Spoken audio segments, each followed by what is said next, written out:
God, you have said that when 2 or 3 are gathered in your name, you will be with them also. We are here in your name, and we are with you, and you now are with us.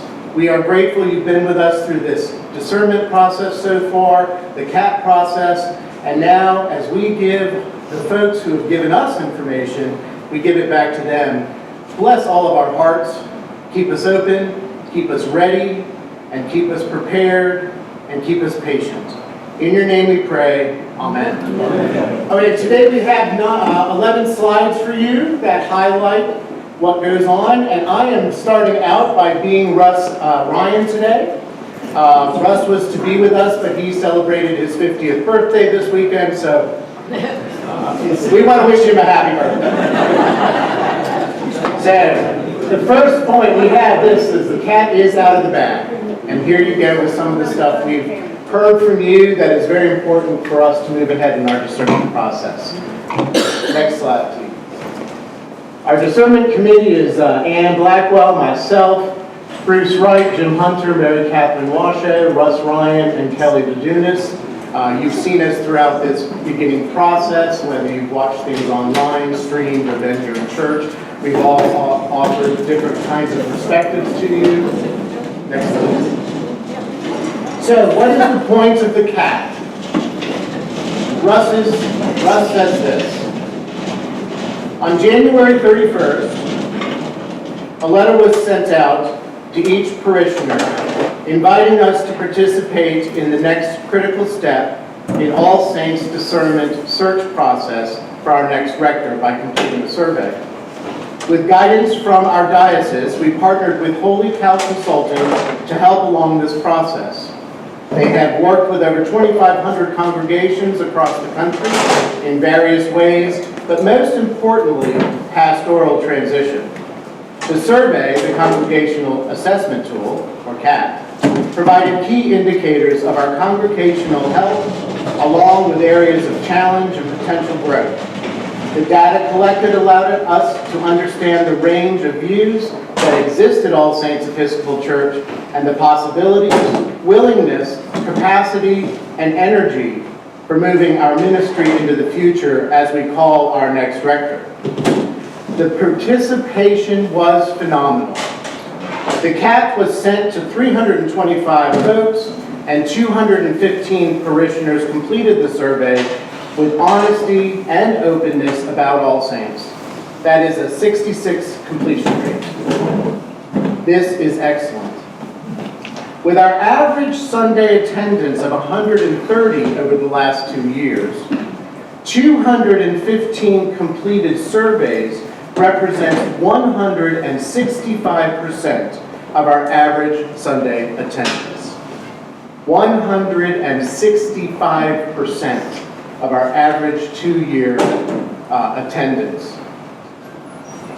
This shows the commitment to this discernment process, and it goes beyond regular attendance at church, and most importantly, to a commitment to All Saints. In the following slides, you will hear more about what we learned from the CAT, our strengths, the climate of our parish, challenges and opportunities, areas of focus, implications for the discernment committee, and the next steps. And to take us next is Jim Hunter.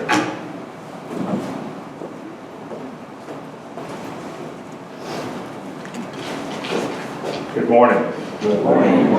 It's fun to talk about our strengths. Coming out of sales, I always want to be up on the positive side of things. So I'm going to feed back to you what you told us with regard to the strengths of our congregation here at All Saints. Number one on there, you'll notice, is hospitality, which says, in essence, the translation coming from our assistant was that we have a very welcoming community with a desire for more opportunities to create more meaningful relationships. You have to read into this what it's really saying. It says also that we have a very friendly atmosphere here. It prevails at All Saints. And that we are enriched by those from many walks of life.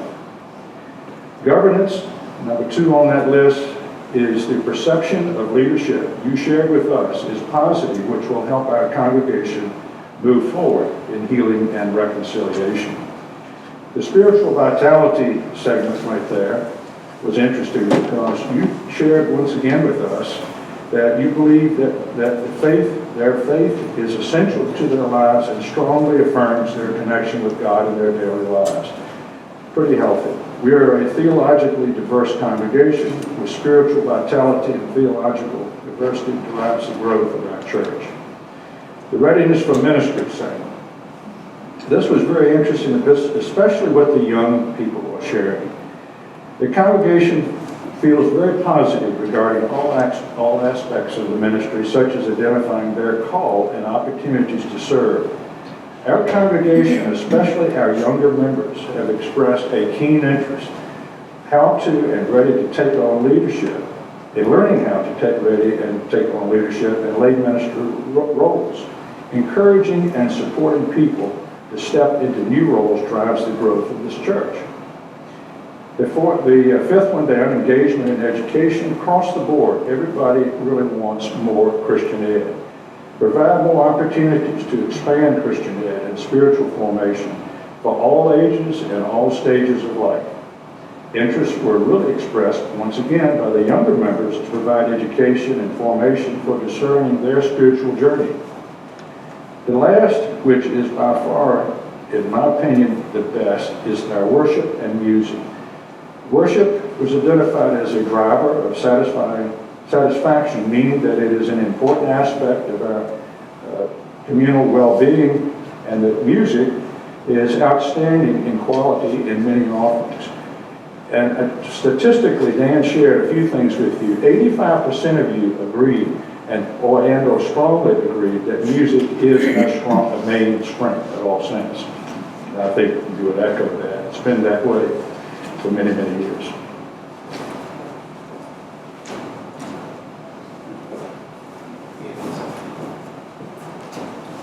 And Blackwell.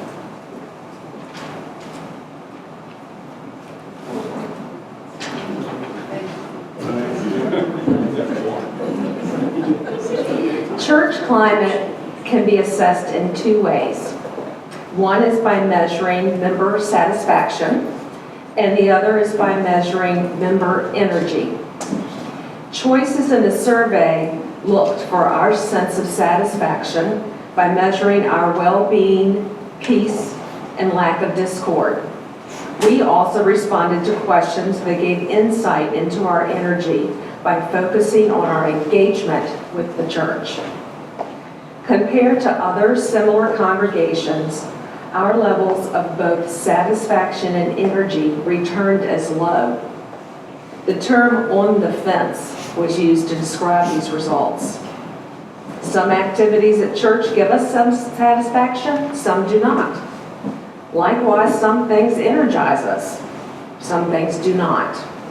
Our low energy, low satisfaction scores for our morale indicate that we are a recovery church. This suggests a wait-and-see attitude about the church's future, residual anxiety from the pandemic, attitude about recent conflict in the church, or all three. Recovery churches require major changes, especially in the areas of willingness to change, conflict resolution, and healing, in order to regain a significant level of vitality and health. And now Bruce Wright will talk more about morale and conflict.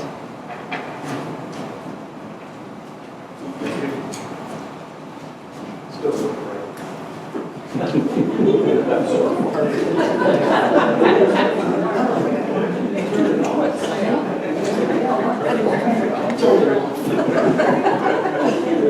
There's always a plan.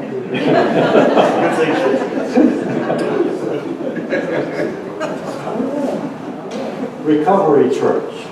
That word kept coming out during our presentation from the consultant. And what we then explored was what kind of challenges and opportunities might exist for a recovery church. Among the 8 areas of strengths and weaknesses that emerged, morale, and conflict management pose the most significant challenges as we move forward together. Morale, of course, is a measure of the engagement of the survey respondents in the mission of the church, the engagement of all of us in the mission of the church.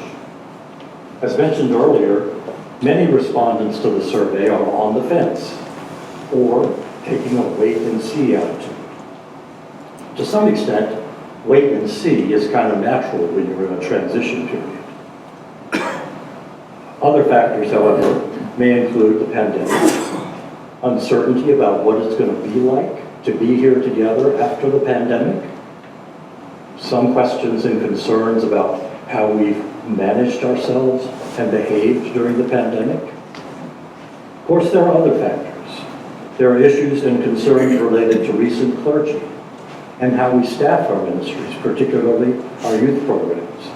And no doubt, there are many other factors that have suppressed morale at this time. So that's morale. Let's move on to conflict management. Conflict is an aspect of every relationship, and relationships within the church community are no different. Conflict can be used and managed constructively to help us make better decisions and build trust mutually. 40% of the respondents to the survey, 40% responded that there was a disturbing level of conflict at All Saints.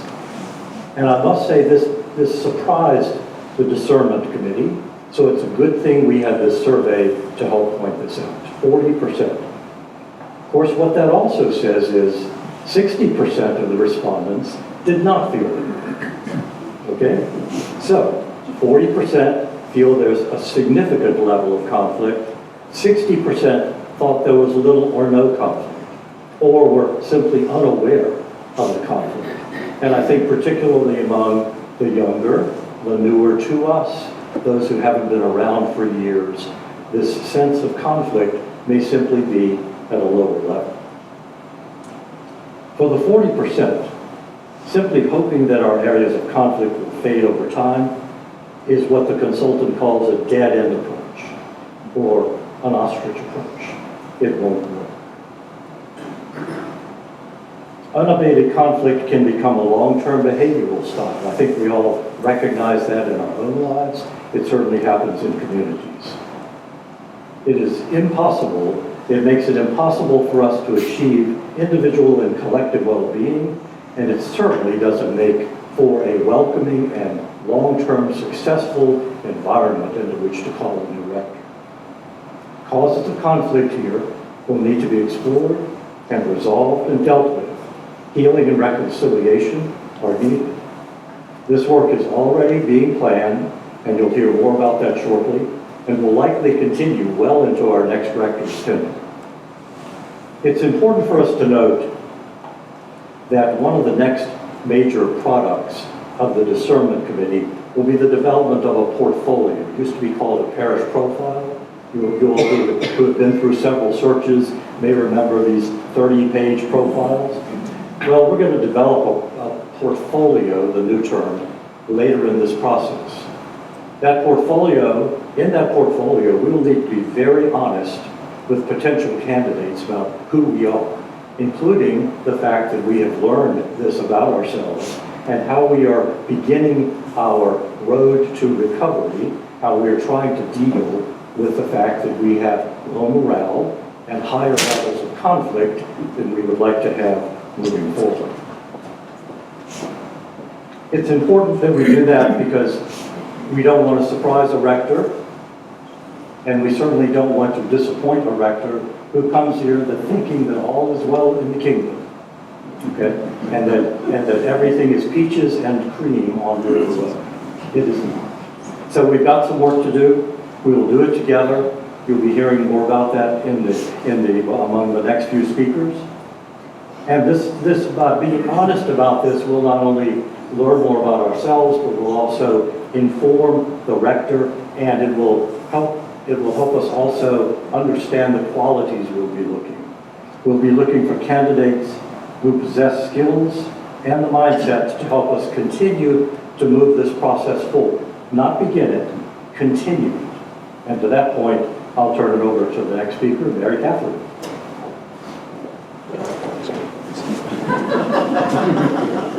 That is not symbolic of what I'm going to do. This is our areas of focus and priority, and among that, there was strong consensus among our congregation on the 4 areas that we want to focus on. There was consensus across age groups, which they broke out under 35, 35 to 64, and 65 plus. And also those who identified as frequent and infrequent attenders. So we want to make the necessary changes to attract new families and those with children and youth, develop and implement a comprehensive strategy to reach new people and incorporate them into the church, create more opportunities for people to form meaningful relationships, and provide more opportunities for Christian education and spiritual formation across all ages and stages in life. 96% of congregations have these first 2 as their top priorities.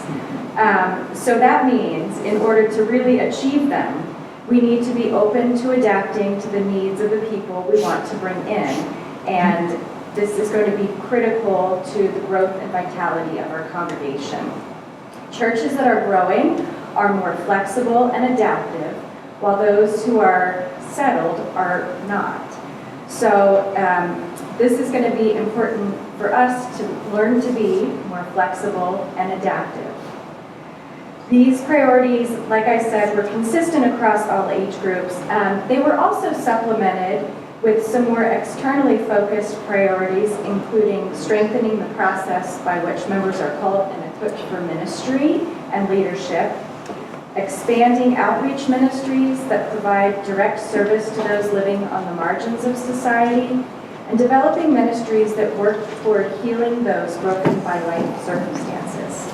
Again, there was strong consensus among our congregation in where we want to focus our energy and attention.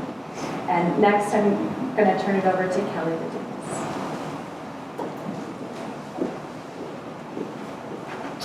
Good morning. So far, you've heard about our strengths and our weaknesses and our goals. But then, so what are we going to do with this information? And what does it really mean to us in calling a new rector? Well, our job as the Discernment Committee is to find the best fit rector for us. I kind of look at this as kind of like we're a matchmaker. We think about your relationships.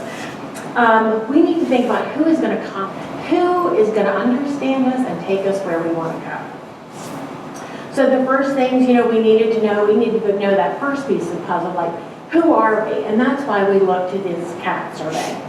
We found out what we're like, how our past has shaped us, what are our strengths, our weaknesses, our goals, and really importantly, what is God calling us to be? So we got this information, this survey really helped us understand this information. We got some surprises, so it's really good that we did this. So we now understand that first part of the puzzle. We also realize we have a little baggage.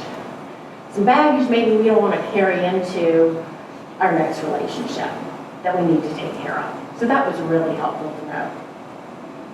The CAT is also going to help us identify the second piece of that puzzle.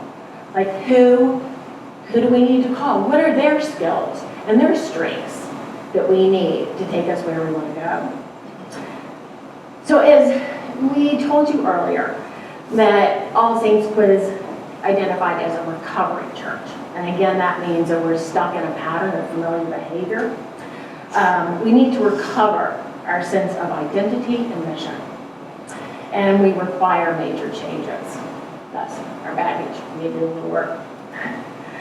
And we need to do this in order to regain a significant level of vitality and health. So who are we looking for? We need somebody to help us regain this high satisfaction and energy. We need somebody that's going to help us freshen our strategy, that can articulate the steps that we need to take to do this. The skills that they'll need will be strong pastoral skills, teaching skills, preaching skills, and also to help us capitalize on those strengths that we have, and can help us identify them and to remove constraints that might be holding us back.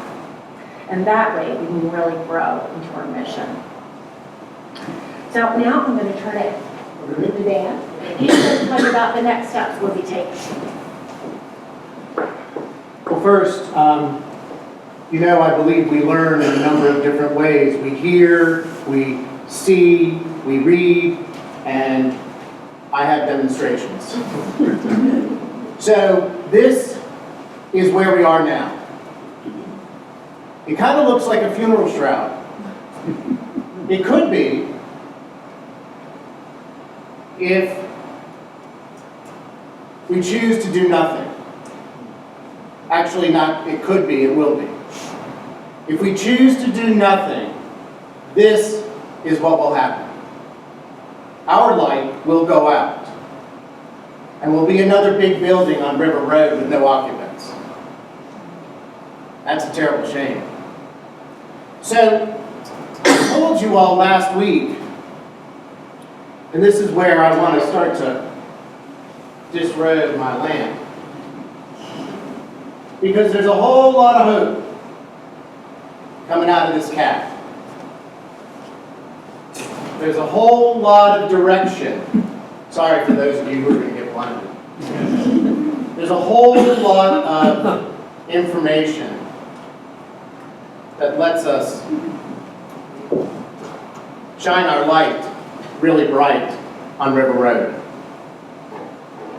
Last Sunday, I announced that when I announced this forum, I ended by saying, come and hear how today's scriptures apply to real life today at All Saints. Well, today you have heard our strengths and our challenges, which you yourselves told us through the cat. So in some ways, this really should be no surprise. It's astounding, kind of hits you in the heart and the gut. Because when we all heard it, it was quite a gut punch. But it's our truth. We must operate within our truth. We have our attributes, talents, and gifts, and we have our challenges, morale and conflict. Now this is where the lamp comes in. Our morale and conflict put a shroud over our gifts and talents. And as Jesus said in Matthew 5:15, no one, after lighting a candle, puts it under the bushel basket, but on a lampstand. And it gives light to all in the house. Essentially, do not hide your gifts and talents, but let them be seen by everyone and be a light unto the world. We clearly have gifts and talents, but they are dimmed or hidden by our low morale and conflict. We do not look attractive to a new rector. And if we stay the same, we will not look attractive to a new rector. Paul's second letter to the Corinthians, 5:16 through 21, which we heard last Sunday, gives us a new direction. If anyone is in Christ, there is a new creation. Everything old has passed away. See, everything has become new. And I'm going to change that right now to everything can become new, because God has given us the ministry of reconciliation. That is, in Christ, God was reconciling the world to himself, not counting their trespasses against them, but entrusting the message of reconciliation to us. But trusting the message of reconciliation to us. We are now given the opportunity to engage in reconciliation amongst ourselves and those who have come before us. We are now given the opportunity to stop being elder sons and younger sons contributing to family dysfunction and become the reconciliation of Christ and come back into the arms of the Father and celebrate with new clothes, new lives, and a new family. To do this, we must continue our sometimes difficult but honest conversations to air our hurts and disappointments. And we have a process ready for you to join. And we are there. Just gotta make sure I'm on the right slide. Our initial step will be members of our vestry, members of our discernment committee, and others of you who may want to volunteer to be trained as small group facilitators to lead our reconciliation groups. Therefore, letting the old grievances pass away and becoming a new body ready to move forward. Once we have gone through this process, we will continue with small group listening sessions, which will focus more specifically on what qualities we need in the new rector to lead us to the accomplishment of our main priorities and beyond. Also, these listening sessions will be to hear where you will want to put your energies as we move forward. These groups will begin shortly after Easter. And as you see in the slide, each group will be 8 to 10 individuals per group. They'll be held at church or through Zoom. There'll be a variety of times will be offered for both, and we will use Sign Up Genius for you to reserve a spot. And most importantly, we will have special listening sessions for those folks who no longer can get here and be with us. It is crucial that they are part of this process as well. We made a significant effort to make sure they got the CAT.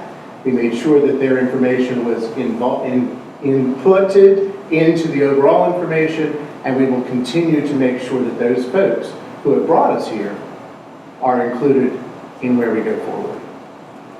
So, next slide. Now I have the honor of also telling you the estimated time frame, which will not be October 28th, 2028. It'll be, I'll tell you at the end. Each one of these, at the end of each one of these, there's a little squiggle in a time number of weeks. That just is an estimate. This estimate is based on our diocesan timeline, the worst case scenario, so to speak. So we could be sooner than this, we could be longer than this.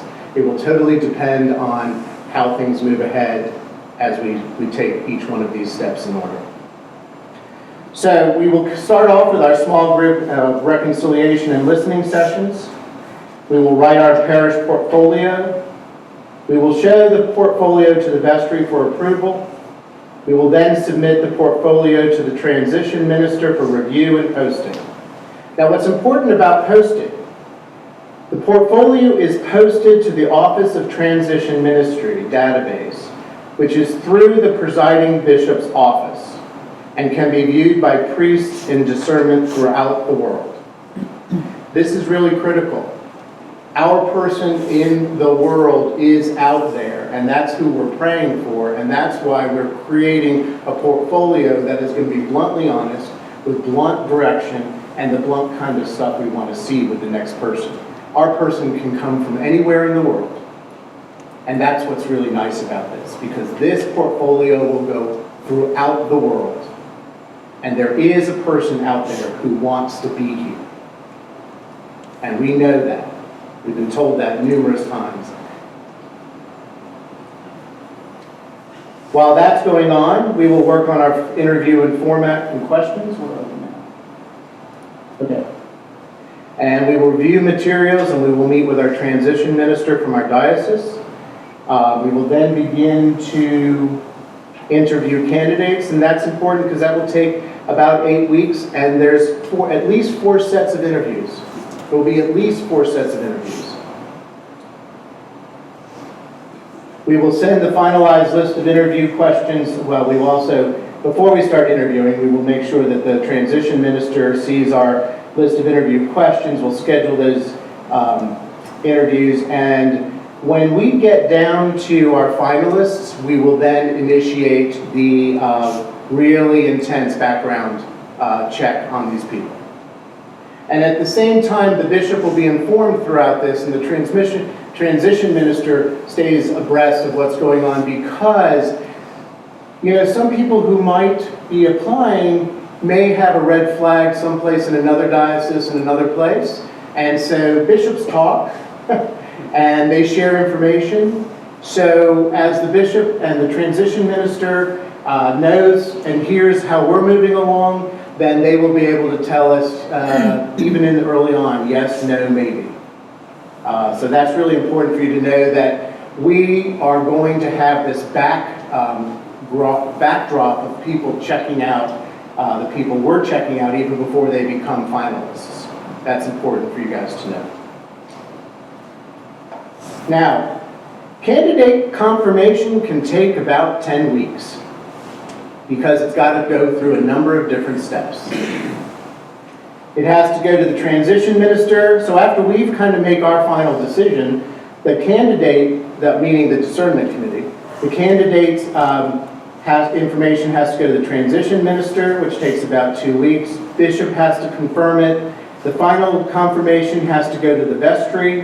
The vestry has to give approval. Once the vestry approves the committee's recommendation, the vestry will notify the bishop's office that they have voted to call a new rector. There's a letter of agreement, negotiation, and review, and then the new call cannot be made nor announced. The new cannot be announced until the bishop has signed the letter of agreement. So when you take a look at the number of weeks that from where we stand now, based on the diocesan outline of the number of weeks, worst case scenario number of weeks, we are not going to be able to make a call till the beginning of 2023. I know that may sound disappointing, but it is our job as your discernment committee to make sure we do a God-driven discernment process that is not rushed, that we dig into it, we let our prayer time, your prayer time, our reflection time direct what we're doing and how we're doing it. There's so many pieces of scripture that we could go to let us know that we're on the right track. And that's what we have to follow. There will not be a rush.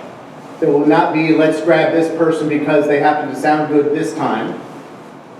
We are going to thoroughly take our time. And that's why I give you the longest that I can see as the timing.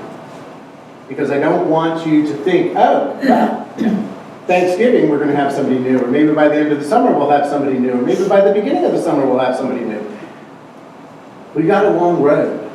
And the first road starts with us seriously continuing to pray for this process, seriously taking into our participation in the reconciliation groups that we are going to do before we do the listening groups. And in the listening groups, because we want you guys to come to those a little cleaned out, you know? We don't want to have as much old garbage kind of tainting our view. And we know we have old garbage, let's just be honest, we do. It's been 40, I've been here 40 years, and I got 40 years of garbage, I know that. You know, I'll be honest, I don't want to stop, we'll take away from our Q&A time, I'll stop talking about that. Because we all do, and that's not a lie, you guys reflected it to us. We have to be honest back to you. Otherwise, you won't trust us. And that would be terrible. So, when we ask you to start participating in the reconciliation groups with us, please sign up. Please participate in those. When we start signing up for the listening groups, that's when we're going to really kind of dig into the talking about what you guys want to see in a new rector. This cat is not enough. We got to have conversation about it so that we get more feedback from you personally in small groups and at times that are convenient for you. So, that's all we have to tell you. Now, we're going to open it up for questions, and we're going to try to answer them. Or just basic, statements of feelings. Because you guys have gotten a lot of information you may not have wanted to hear this morning. Honest. This is not like, roses. It's got a lot of manure in it, to be honest. Right? So, questions? It's sort of a question. Or a statement. Well, other than using sign-up Gmail, which I do, but every time I do, I want to frequently use ugly words because I never know whether it really works or not. Yes, I have a Sign Up Genius account, but sometimes I end up signing up for choir dinner on a night that there is no choir.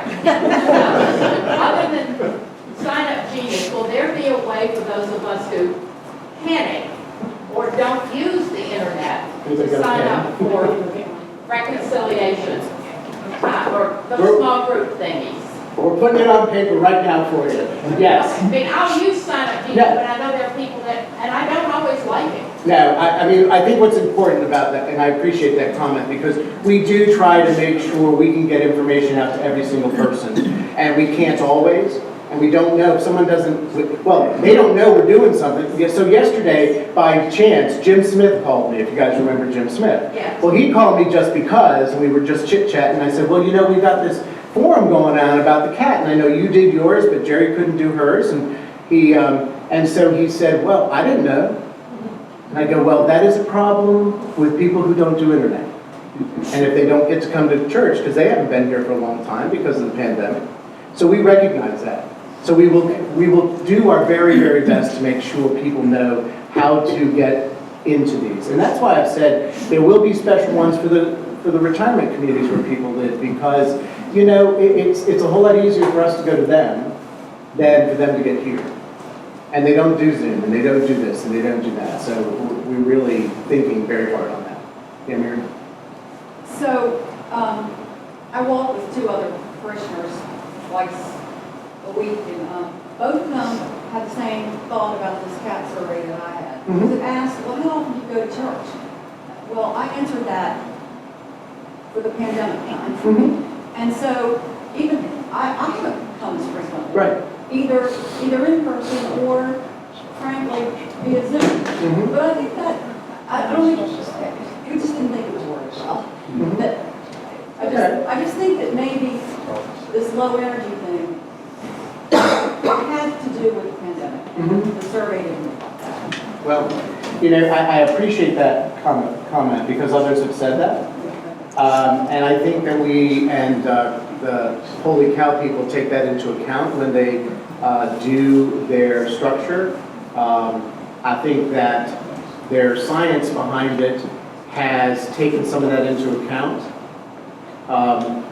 And not to challenge what you've said about low morale and conflict, but if we're really honest, there's a few people who do a lot of things, and that's low morale. Okay, so that's just a blunt truth we have. And that's where we have to move through that. And we have to look at how we're going to take the next step. Because there are people who want to get involved. That's also what's interesting about this cat, is young people have clearly said, how do I get involved? So I think, go ahead. Go ahead. I've been a member here since this started. Jimmy sang in the choir downtown. It was quite a long time. I don't do the internet very well. I'm not computer savvy. But I've done a lot of great projects. Never have I walked up to a person and said, will you help me? Mm-hmm. That they said no. Like Truckee, we've done a lot of projects together. How many people are going to look at it anymore or noticing the bulletin on this long list of things to do?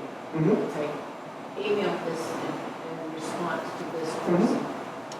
How many people are going to do it? It's not personal, and we need personal communication. Lots of you here have worked with me. I love working with people. We need to get started now. Look around this room. Doesn't look real happy, does it? We can make this room vibrant, exciting, showing our church for what it is, showing our youth, showing our moms, showing our preschool. But we need to get started now, not 3 months from now. Well, And I love the idea of getting a minister that has a positive mentality. We can do it. Right. We don't have to be a declining congregation. Right, and that's the bottom line from all this information we hear. There is a path. There is a path that we can take, and it's up to us to take that path. And I do think that with our parish, and some of these are just my own editorial comments, so I'm not going to necessarily represent the people in the front row here, but we have two sets of groups here. We have folks who do it by personal telephone calls, and we have groups that do it by email and texting. And we have to find a way that blends communication. But I'm just saying, a person who you Right. help me makes a person feel needed. right. And feeling needed is so important. Right. And I think we've heard in this CAT that there are people who want to be needed. Yes. We have heard that clearly. And that's what's exciting as we move forward. We have people who want to be needed and want to participate. Jim? I just might add a comment or two, because we made a very concerted effort to reach out to the retirement communities and call and make sure, and it's amazing today, they've got hard copies. The percentage of completion at the retirement homes was especially good. We were able to get their input, which a lot of them were not able to do any other way. But we must have at least a half a dozen or more at Westminster Canterbury, as well as Cedarfield, as well as Lakewood. And we're making a concerted effort, and I think everybody here needs to understand that, to personally reach out to those people. And whether it's through some of the techniques that he's mentioned here, in a lot of cases, it's going to be face-to-face to meet with them and get their input. That's critical. Very, very important. We had luncheon with the senior citizen at Rossman. Had a huge turnout. It was too exciting.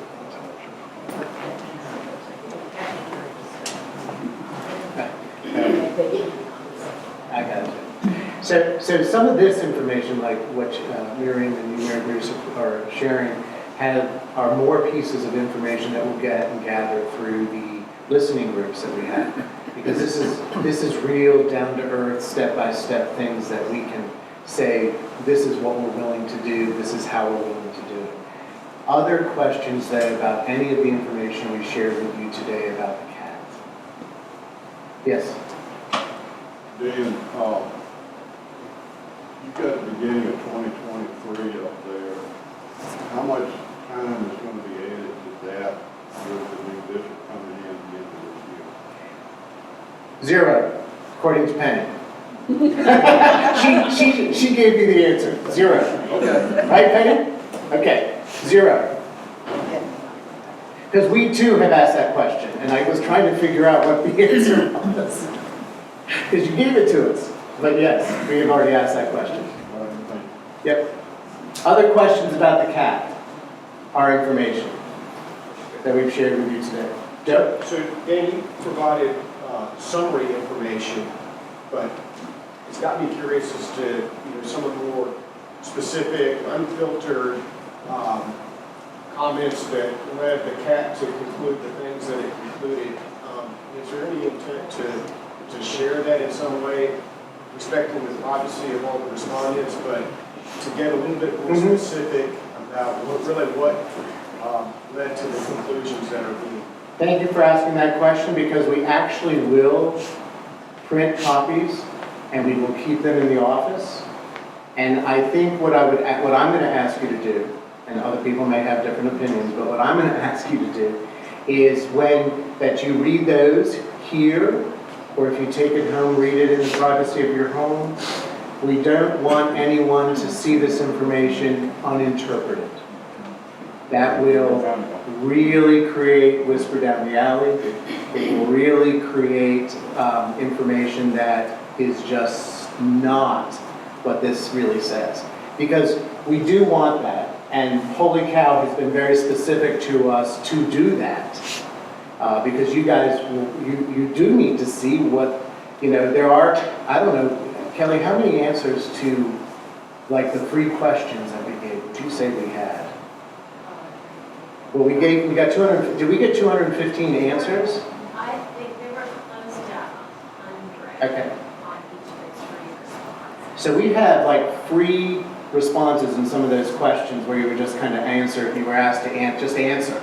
And there's at least 100 answers. Some of them are categorized according to what they might have been in their category, but they are really, really, really powerful to read. They're very powerful. And those are some of what give us the information about the low morale, the conflict, the reconciliation that's necessary. But when you read it, be ready to kind of feel it in your gut, to be honest. Just be ready to feel it. That was a great question, thank you. And I'm not sure when we're going to make that available, so it might be right after Easter because, you know, they're busy in that office. Other questions about CAT? Yeah. I just wanted to add something, going back to the, Well, come on up here. I was just gonna, a little caveat. So going back to the COVID thing, I think a lot of people were concerned, like, well, I'm answering this for COVID, but this isn't real, and this is just a snapshot of time. Well, I thought it was really interesting. We had an awesome presenter that kind of presented the results to us. She had a ton of experience and was so helpful. And, you know, they do this CAT survey a lot with a lot of churches all over the world. She said that they kind of correct for this, for the pandemic. We were compared. See, all of these results don't just come from what we said, just narrowly looking. They are compared to other churches who have taken the same survey. So they don't just say, oh, morale is low. They like compare to all the other churches we looked at. And they looked at these churches, I believe it was, I got my numbers right, 200-ish churches over the last 24 months. So we were compared to other churches in COVID times also. So that, to me, said a lot. Because and I think people, we even had some of our free responses saying, like, I didn't know how to answer this because I didn't notice whether, I corrected all my answers for COVID. And I was like, oh, it really wasn't, like we should have said up front, because no, that don't correct for COVID, it's correcting for you. Yes, Judy. Number one, would you turn that light out? Oh, yeah. Number two. There you go. Thank you. It's no longer needed for example. You mentioned that there were 3 age kind of category groups. Do you Right. have statistics on what percentage All Saints falls into each group? Mary Catherine, can you say a little bit? But yes, go ahead, can you speak a little bit? We asked specifically, I have it in my notes. yeah, we did ask specifically The for, majority is 65. what? The majority, I think it's like 55% was 65. 60% was the 65 and older age group. Okay. We did ask for a breakdown by age group.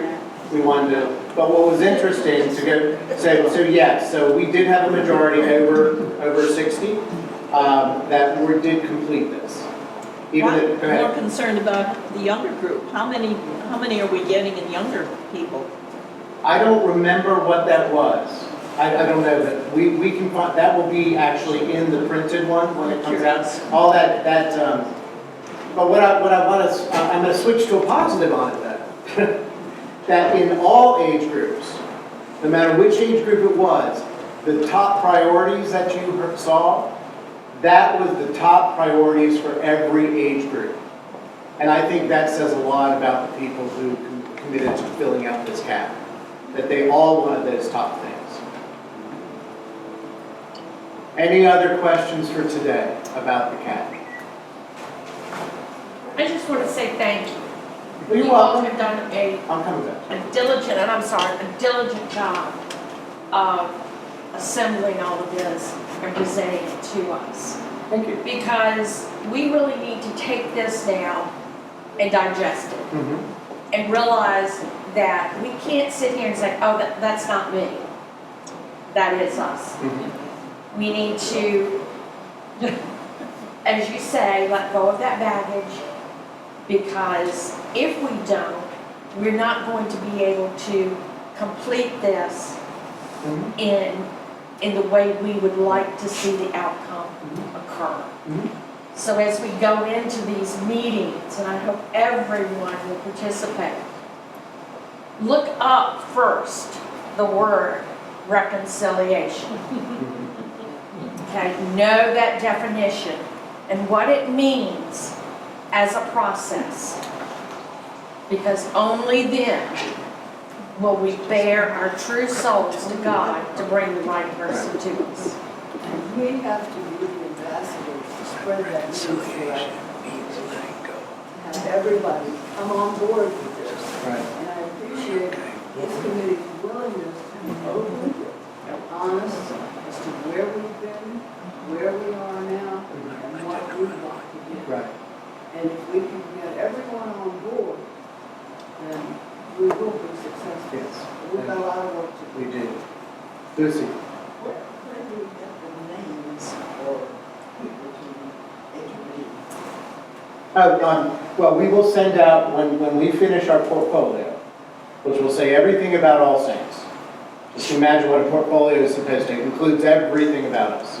We will then send that to our transition minister at the diocesan office here in Virginia. And that person will then send it to the presiding bishop's office to be put into their transition ministry database, which will then send it out to every single Episcopal priest in the world. If we have the interested ones in Paris, I'll be the one going over there. He's going to go do a personal visit at our expense. But, and so it goes to the presiding bishop's office, and from there it goes out to everybody in the world. And so any priest in the world who's looking at discerning for a new place will have the opportunity to look at our stuff. And so that means we've got this whole world opportunity. And that's why we keep saying there is somebody there. We know that. There is somebody who's going to beat the match. We got to give them all the truth so they know they're the match. So does that help? Good, good. Anything else, y'all? Because now you can kind of get more coffee, get some more snacks, go to the restroom, get ready for church. It's snacks. Thank you.